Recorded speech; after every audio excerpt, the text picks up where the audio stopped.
Hey guys, in this video I'll be unboxing Redmi Go.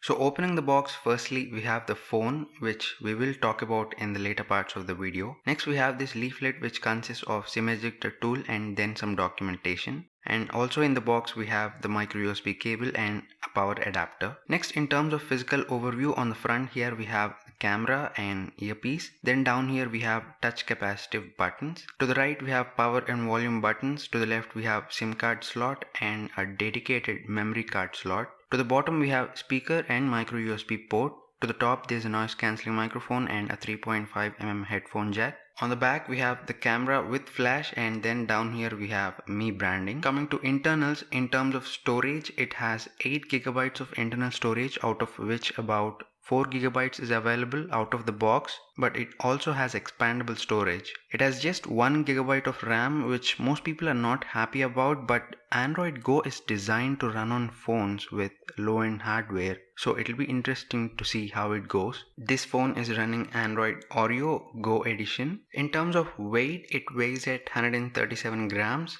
It is the lightest that I've seen in the recent times, and also the form factor is small for those who dislike huge phones. I've also quickly shot some camera samples and this is how they turned out. These are some indoor shots. These are the selfie shots, and initial impression is that they are far better than I initially expected them to be, maybe because my expectations were too low to begin with, but we cannot expect better images from an entry-level smartphone. So very impressed with the selfie camera on the Redmi Go. All the apps that you see here are the Lite versions, for example YouTube Lite, and I'm curious as to how well it works. So if you have any questions or video requests, let me know in the comments down below, and make sure to subscribe to my channel and hit the bell icon so that you don't miss my future videos.